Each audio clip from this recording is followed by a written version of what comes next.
예, 더불어민주당 금태섭 의원입니다. 이번 논란으로 큰 실망을 한 젊은 세대를 위해서 첫 번째 질문을 드리겠습니다. 후보자는 오랜 기간 SNS를 통해서 사회 문제에 대해 특히 공정함에 대해 발언을 해왔습니다.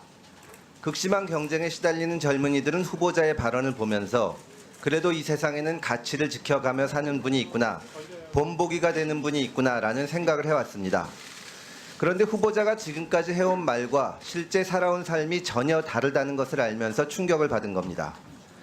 후보자 또는 후보자 주변에서는 위법은 없다, 결정적인 한방은 없지 않느냐 이런 얘기를 했습니다. 상식에 맞지 않는 답변입니다. 사람이 이걸 묻는데 저걸 답변하면 화가 납니다. 그건 묻는 사람을 바보 취급하는 겁니다.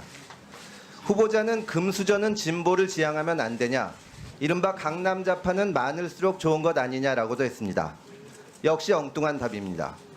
후보자는 학벌이나 출신과 달리 진보적인 삶을 살아왔다는 이유로 비판받는 것이 아닙니다. 말과 행동이 전혀 다른 언행불일치 때문입니다. 저는 후보자가 진심으로 또 변명 없이 젊은 세대에게 사과해야 한다고 생각을 합니다.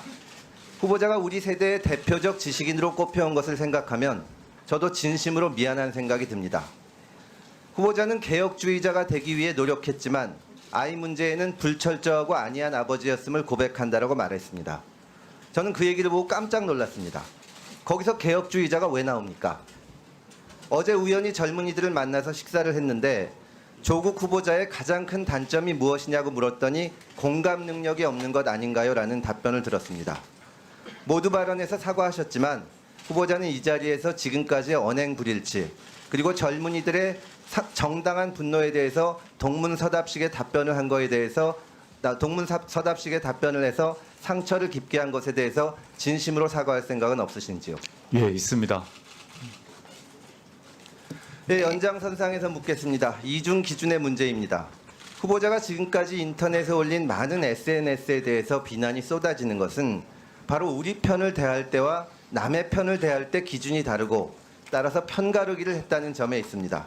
물론 이것도 불법은 아닙니다. 그러나 어느 편이냐에 따라서 잣대가 달라졌다는 것은 공정함을 생명으로 해야 하는 법무부 장관 후보자로서 큰 흠이 될 수도 있다고 생각을 합니다. 이러한 비판에 대해서 후보자는 어떤 입장이십니까? 그 비판의 취지 충분히 이해를 하고 제가 성찰하고 있습니다. 우리나라는 강한 나라지만 분단의 부담을 지고 있고 주변 강대국에 둘러싸여 있습니다. 그래서 무엇보다 국민들의 통합이 중요합니다. 그런데 후보자는 일본의 경제 보복으로 인한 갈등 국면에서 청와대 민정수석이라는 공직자의 신분으로 이적, 매국, 정신 나간 등의 거친 말을 쓰면서 갈등을 유발했다는 비판을 받았습니다. 청와대에서 일하는 고위 공직자로서 공식 견해인지 사적인 주장인지 분명하지 않은 발언을 한 것도 적절하지 않다는 지적이 많았습니다. 이러한 지적에 대해서 어떻게 생각하십니까?